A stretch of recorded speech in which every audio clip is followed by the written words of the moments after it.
Hello and welcome to our Members Choice stream from otrgold.com.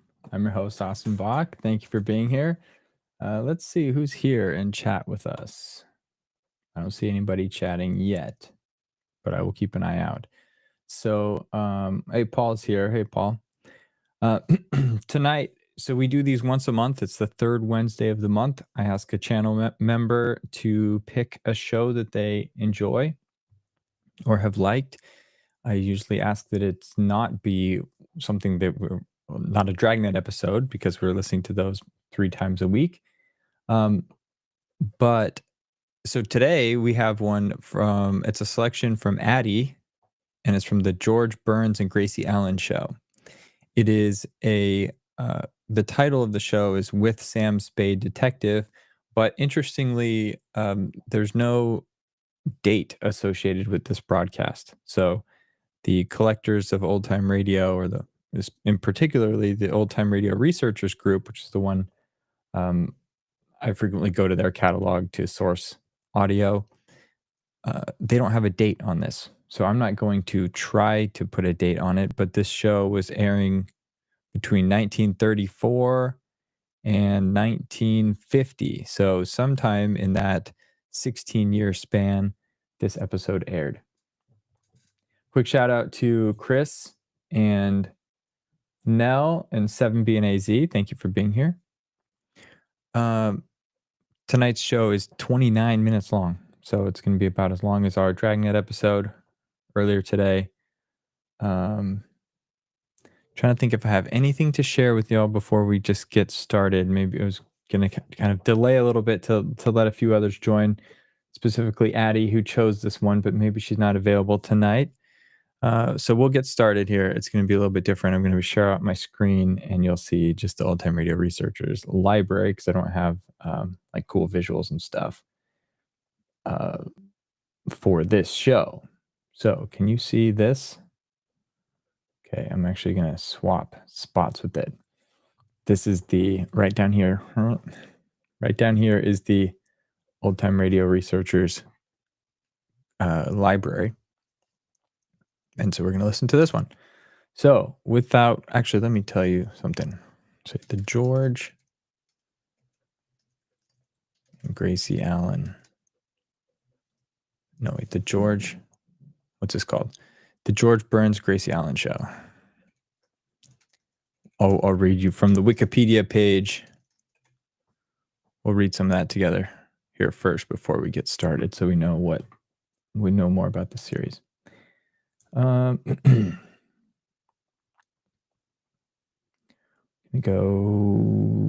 right here. Bam. Come on, take my spot. Okay, so this is what I'm reading from.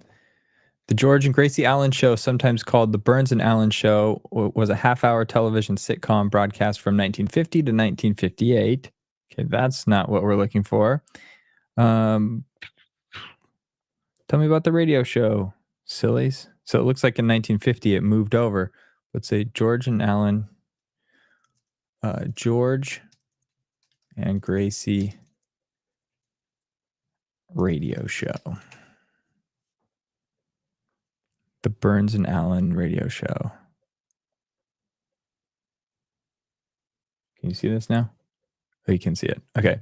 Burns and Allen were an American comedy duo consisting of George Burns and his wife, Gracie Allen. They worked together as a successful comedy team that entertained vaudeville, film, radio, and television audiences for over 40 years. Let's see about the radio here. Radio broadcast history.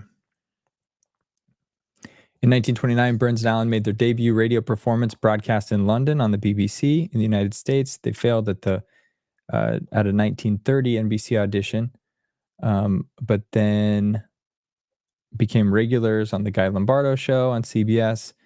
And then when Lombardo switched to NBC, Burns and Allen took over his CBS spot beginning in 1934. So, all right, that's the context. Enough with that. I will jump back over, share my screens, and we'll get the show started. Thank you to Addie for this suggestion.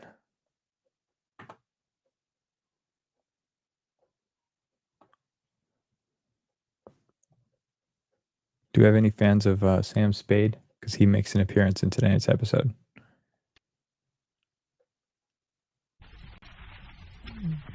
Another cup of Maxwell House coffee, George? Sure. Pour me a cup, Gracie. You know Maxwell House is always good to the last drop. That drop's good, too. Yes, it's Maxwell House Coffee Time, starring George Burns and Gracie Allen.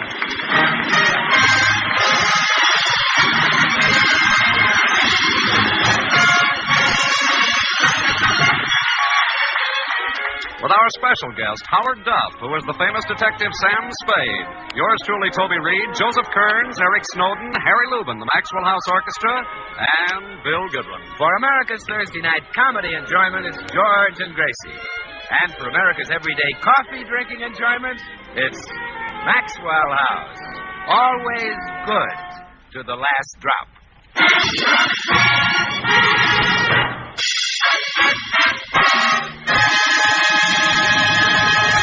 Many people say that Gracie is responsible for George being where he is today, and that's certainly true.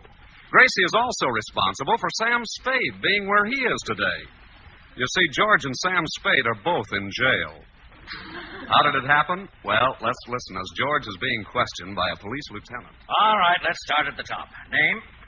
George Burns. Occupation? I'm married to Gracie Allen. No. What do you do? What keeps you busy? I'm married to Gracie Allen. Let me put it this way. What's your source of income? I'm married to Gracie Allen. All right, skip it. What's your age? Approximately 42. How come you look older? I'm married to Gracie Allen. What's your address? 360 North Camden. All right, Burns, now suppose you tell me why you're in this jam. I'm married to Gracie Allen. You're in a rut. Hey, Spade, how come you're in this jam? He's married to Gracie Allen. You know, Burns, you and this Spade character are accused of murder. Now, suppose you tell me the whole story right from the start. Okay, Lieutenant. It all started last Sunday night. I was sitting home listening to the radio with my wife. I'm married to Gracie Allen. Yes, that part I know. Take it from there. Well, Gracie and I were listening to the adventures of Sam Spade. The program was just finishing. All right, Jenkins, let's take a little ride down to headquarters. Me, sir? But I wouldn't murder Mr. Benson. I've been his butler for 20 years. Don't play innocent. I know you pulled this caper, and I've got enough evidence to put you right in the hot seat. But, Mr. Spade, I didn't do it. Say that malarkey for the warden. You were clever, Jenkins, but not clever enough. I think I'll call this the careless butler caper.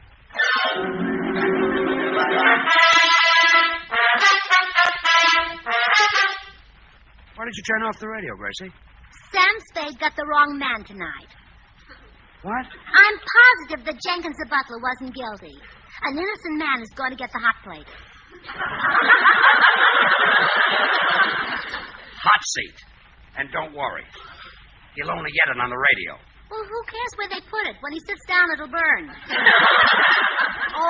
got to talk to Sam Spade right away. Honey, Sam Spade is not a real detective. I'll say he isn't.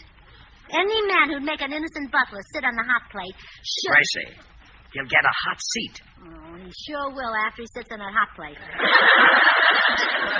Look, here's what I mean. On his program, Sam Spade is a private detective. But in real life, he's just an ordinary guy. Just like on your program, you're a nitwit. But in real life...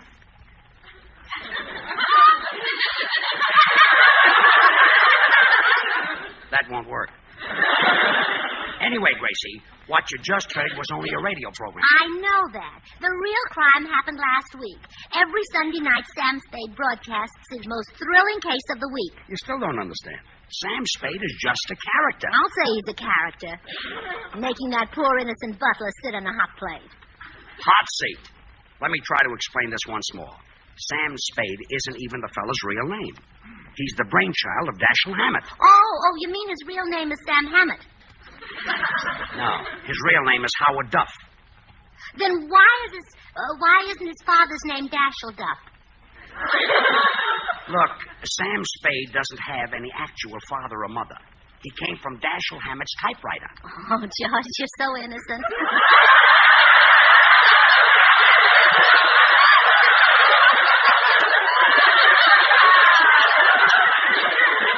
You old story about coming from under cabbage leaves, too. What's the use? Okay, Sam Spade is a naughty detective, and he's sending an innocent butler to the hot plate. Hot seat. Good night, dear. Good night.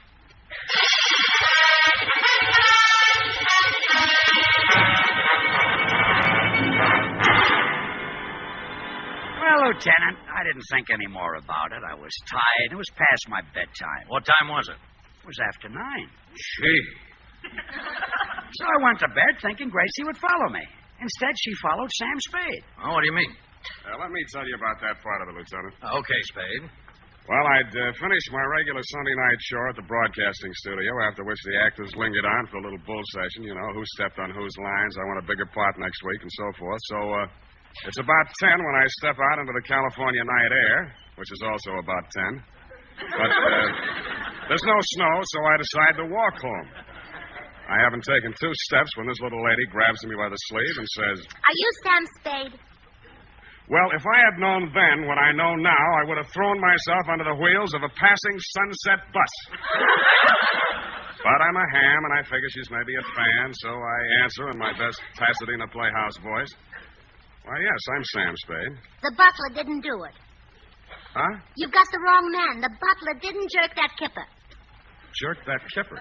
Yank that copper? You mean pull that caper? That's it, yeah. You sent an innocent man to jail. No, I didn't. Yes, you did. Lady, I think you're a little mixed up about me. I'm just an actor on CBS. That's what everybody says. Look, little lady, I'm tired. It's been a tough day. I'll see you around, huh? Now, just a minute, Sam Spade. I heard you arrest that butler. Now, you've got to let him go free. You wouldn't give me a rib, would you? Anything to free that butler. Which rib do you want? I'll tell you what. Why don't you write me a letter? With a dull pencil. Don't use anything sharp. I'll do better than that. I'll come to your office. Where is it? I haven't got an office. Oh, playing cagey, huh? All right. I'll come to your house. Where's that? 3, 2, 1. Oh, no. I'm not talking. I want to get some sleep tonight. So long. So long.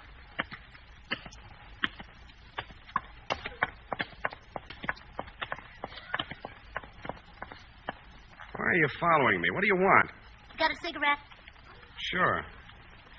Here you are. Thanks. Got a match? Sure. Want me to light it for you? No, thanks. I don't smoke. Then why did you ask me for a cigarette? Well, I thought I'd better have it in case somebody asked me for one. I see. Would you like a cigarette? No, thanks. Well, good night. Good night.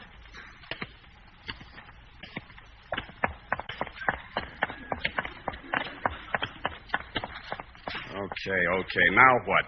Got the time? Yeah, it's exactly 10:10. Thanks. No, I meant it's 10 minutes after 10. You're wrong. My watch says 15 after 10. You've got a watch? Sure. Then why did you ask me the time? Want a cigarette?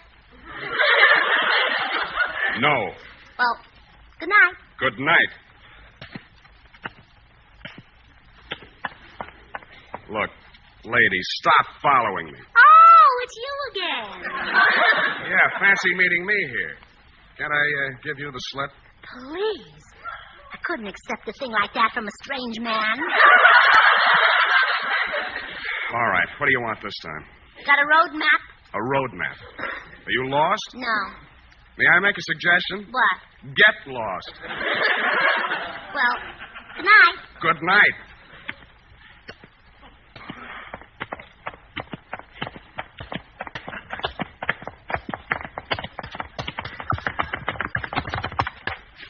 Well, I've had enough of this, little lady. You've seen the end of me. Yeah, for 2 blocks. This time I'll lose you. Hey, taxi! Let's get out of here, cabby, but fast.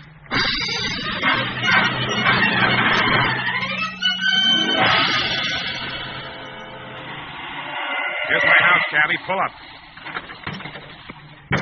It was real driving, buddy. Keep the change. Good night. Good night.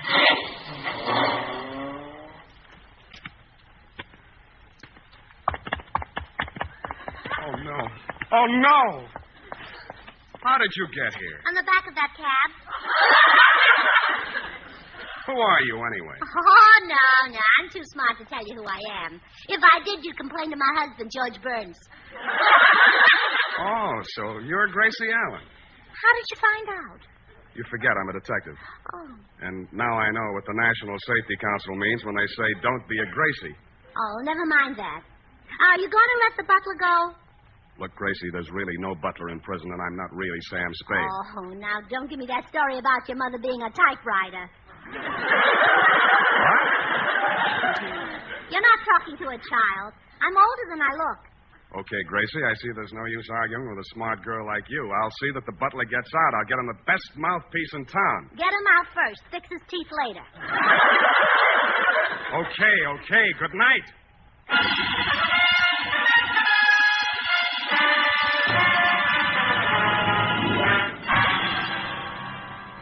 Well, Lieutenant, I thought that would be the end of the episode. But it wasn't, huh? Brother, you haven't heard anything yet. The next morning... Wait a minute, Mr. Burns. Before I listen to any more of this story, I'll have to send out for some aspirin. Yeah, have some of mine. Hey, how come you walk around with your pockets full of aspirin? I'm married to Gracie Allen.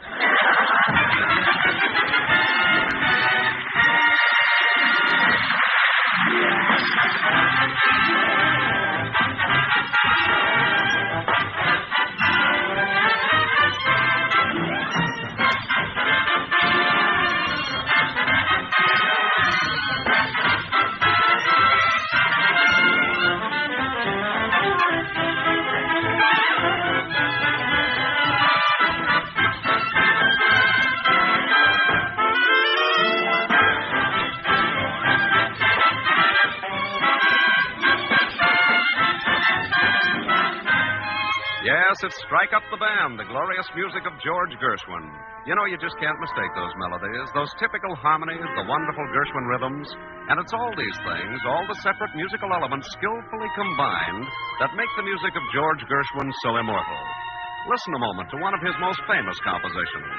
It was heard for the first time just 25 years ago tonight. But see if you can recognize it when we play just the mellow harmony. With that, we'll blend this counter melody for richness.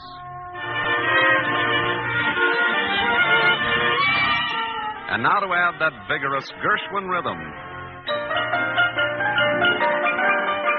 Finally, we'll round out this great score as Gershwin intended you to hear and enjoy it by adding his full-bodied melody.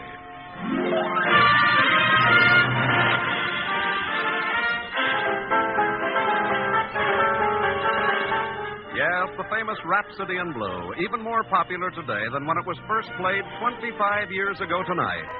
Like all great composers, George Gershwin knew well that great music requires not one, but many fine musical parts, all skillfully blended into one harmonious score. And friends, it takes the same skill in blending to bring you great coffee, famous Maxwell House coffee. Its flavor, rich, satisfying, good-to-the-last drop flavor that's made Maxwell House America's favorite brand of coffee. And to create the superb flavor, our Maxwell House experts combine not one, but many choice coffees from the fertile highlands of Latin America. First, they select premium grades of Monticelli's coffees for mellowness. To these coffees, fine Medellins are added for richness. But famous Maxwell House flavor must be more than mellow and rich, so other choice coffees are added for vigor. And then Bucaramangas coffees contribute their fine, full body.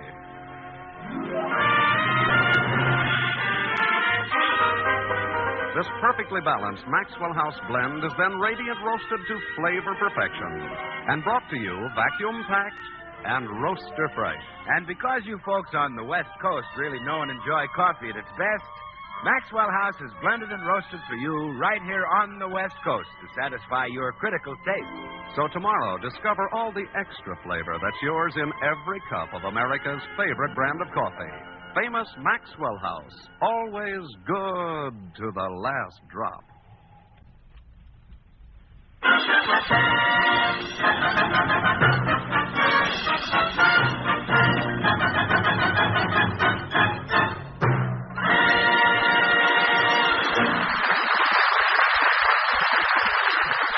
now, back to the city jail, where George and Sam Spade are trying to explain how Gracie put them there. Let's see if I've got this straight so far, Burns. Your wife listened to Sam Spade's program, thought he was really sending an innocent butler to the chair, and started hounding him. That's right, Lieutenant.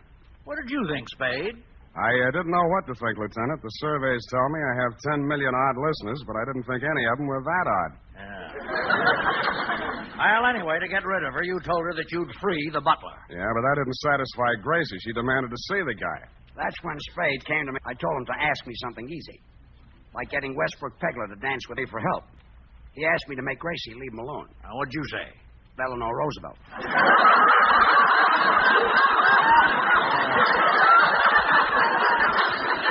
Mr. Burns, why do you put up with a wife like that? I'm too old to go back to Gus Edwards. Besides which, I happen to love her. Well, so what did you two decide to do? Well, there was only one thing we could do. That was dig up the actor who played the butler on my program and let Gracie see him. Which we did. Yeah, and that's when we really got into trouble. Well, tell me just what happened. Okay. Spade was giving the guy his final instructions. Now, remember, Claude, you're Jenkins the butler, and I have set you free. Don't worry, I'll have Mrs. Burns crying like a baby. In radio, they don't call me the male Ma Perkins for nothing. Well, come on. Gracie's in the next room. Honey, here's Sam Spade. Yes, Mrs. Burns, and I've freed the butler. Here he is. How do you do, madam? It is the butler. I recognize that voice. Oh, I'm so happy for you, Jenkins. What will you do now that you're free? I shall return to the home of my youth. Where does your youth live? I had reference to my birthplace, madam, dear old England. I shall go back there to regain my health. Really? Yes, America is nice, but I'll take Liverpool. Well, you don't have to go to England for Liverpools. They're made right here. Oh, yes, that's Carter's little Liverpools. They're taking...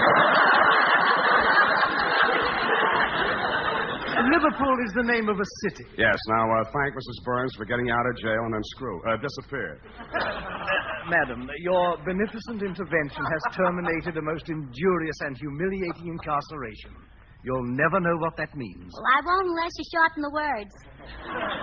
Goodbye, Jenkins. Farewell all. I go to a new and better life. Oh, goodbye. Write me from Kidney Creek.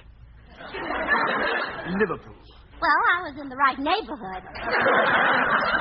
Goodbye. Well, that takes care of that, eh, George? You said it. I'll be running along, too. Goodbye, Gracie. Just a minute. Now, look, if the butler didn't murder Mr. Benson, who did? Huh? You proved that his wife and daughter didn't do it, and there was only one other person on the scene. So he must be the murderer. Who? You. Me? Confess, Sam Spade. You murdered Mr. Benson. But I had no motive. Then you did it with something else. Look, Gracie, Hand me my lipstick, George. I'm going to give him the 3rd degree. Lipstick? Well, I want to look nice when he shines that bright light in my face. You're supposed to shine it in his face. Oh, well, then give him the lipstick. I'm getting out of this madhouse. Goodbye.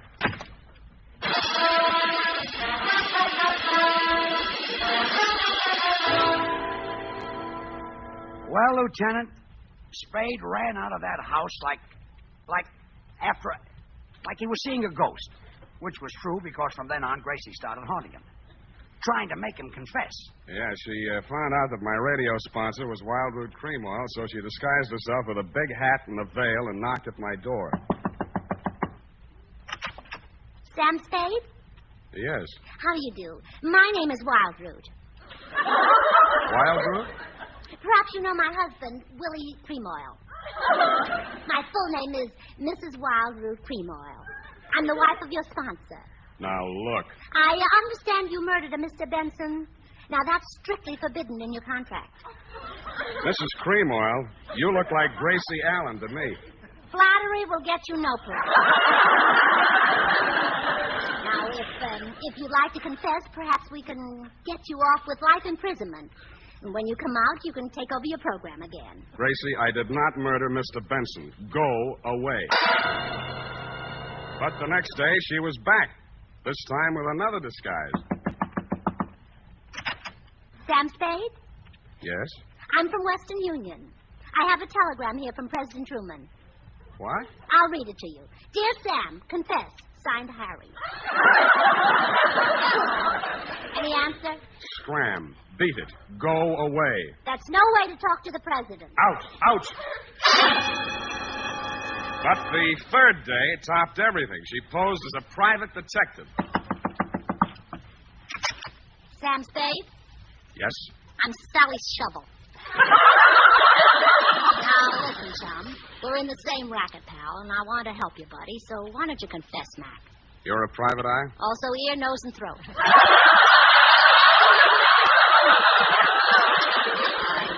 I put everything into my work. Now, confess, Drop.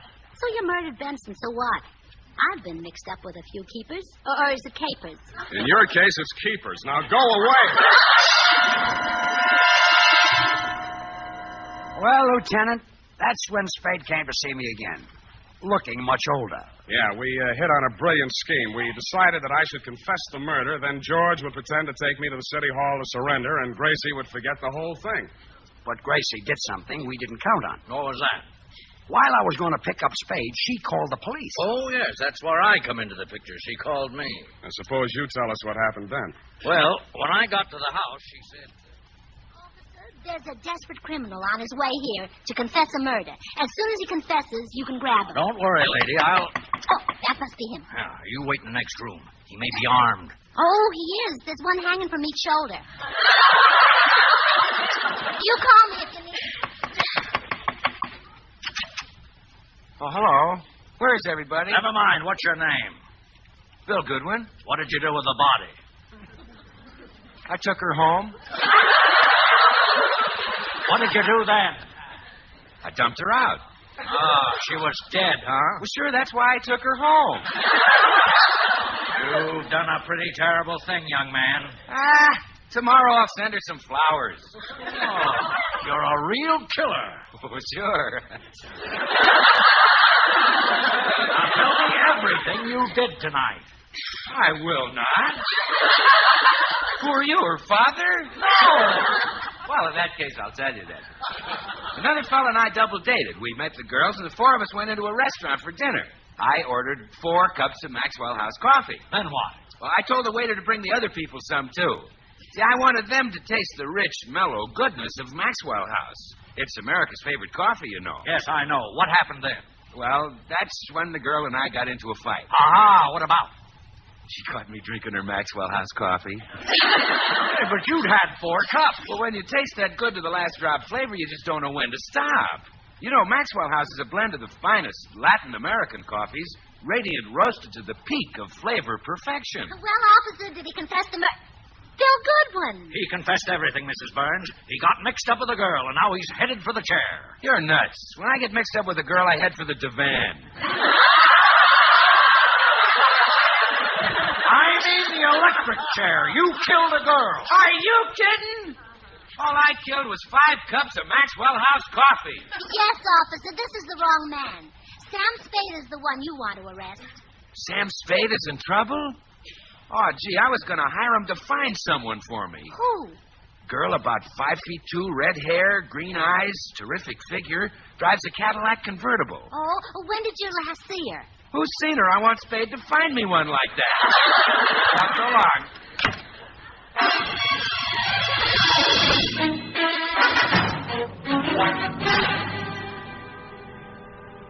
Well, there won't be any mistake this time, officer. Here comes my husband up the walk with the real murderer. Yeah, anyone can tell that guy's a criminal. Look at that low forehead. That's my husband. Oh. Well, this time I want to hear the confession before I make the pinch. I'll just duck into this closet. Oh, poor Mr. Spade. I hate to think of him sitting in the electric chair with those long legs. He'll be so uncomfortable. Well, here he is, Gracie. Ready to confess. Yes, I can hide the truth no longer. I killed Benson. Why did you do it, Mr. Spade? That man murdered my mother, ruined my father, tortured my sister, and robbed my brother. Oh, then it was nothing personal. No, I just didn't like him. Oh. How did it happen? Benson was standing in a bar, see? I walked up to him, Let him have 2 slugs, and he fell to the floor. Couldn't hold his liquor, huh? You let him have 2 slugs from a pistol. Now keep quiet and let the man confess. Yes, dear. I never gave him a chance, see? I shot him down in cold blood. As he lay on the floor, I pulled the trigger again and again and again. When the gun was empty, I stood over his body and laughed like the fiend that I am. I should be locked up for 20 years, 30 years. I'll make that 40. Huh? Who are you? I'm Regan from Homicide. I called him over to hear your confession. Okay, come on, Spade. Officer, wait a minute. Let me explain. Mr. Spade and I cooked this whole thing up together. Oh, an accomplice. I'll take you along, too. Wait a minute. I've never done anything wrong in my life. Well, of course not. He's my husband, the man who married me. All right, so I did one thing wrong. Come on, you two.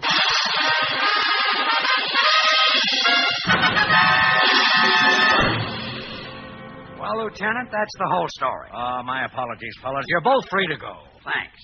Come on, Sam. Let's get out of here. You said it. Oh, by the way, Mr. Burns, your wife's waiting outside. Gracie? So long, George. I'm staying in jail. So long. Oh, hello, darling. Hello, Gracie. Let's go home. Oh, I can't, sweetheart. I've got something important to do. Hey, you've got that big hat and that veil on again. Where are you going? Well, while you were in jail, I heard Ellery Queen on the radio, and he arrested the wrong man. Oh, no, you're not going to start.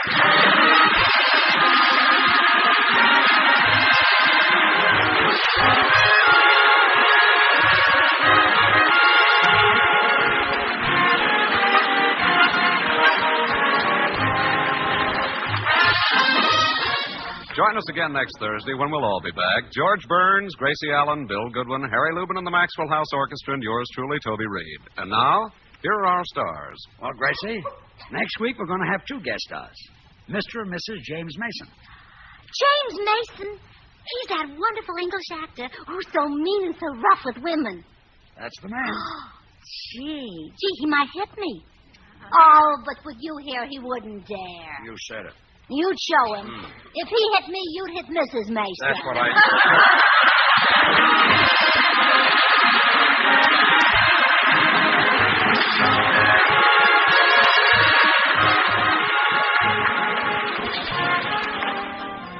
Ladies and gentlemen, let's all remember to help the National Safety Council in their campaign to cut down the terrible toll of home accidents. Be safe. Be careful. Don't be a Gracie. Good thing. The easy way. Do you like good things the easy way? Then get instant Maxwell House coffee. So good. So good. True coffee flavor and fragrance, because Instant Maxwell House is not a so-called coffee product. It's all pure Maxwell House coffee in instant form. And so easy. So easy. Instant Maxwell House means great coffee instantly in your cup. No fuss, no muss, no bother. Today, try Instant Maxwell House. Instantly good to the last drop.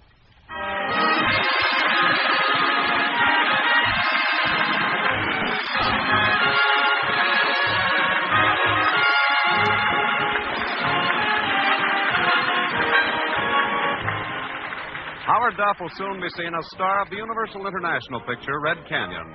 Until next Thursday, when our guests will be Mr. and Mrs. James Mason. Good night and good luck from the makers of Maxwell House, America's favorite brand of coffee. Always good to the last drop. The George Burns and Gracie Allen Show is written by Paul Henning and Keith Fowler.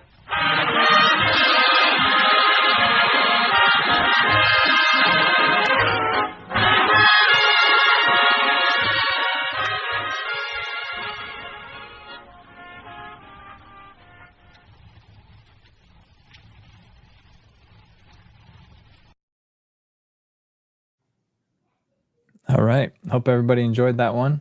A nice short one. I think last 2 we've watched like 1 hour long things, but that was just the Sam Spade episode of the George and Gracie Allen Show. George Burns and Gracie Allen Show. So thank you all for tuning in. Thanks for the chat throughout. Chris, Paul, Nell, 7B and AZ, Josh, thanks for tuning in. Wish you all a great evening. And I hope to see you Friday morning at 9 a.m. when we stream our next episode of Dragnet. Until then, stay healthy. Have a good one. See ya.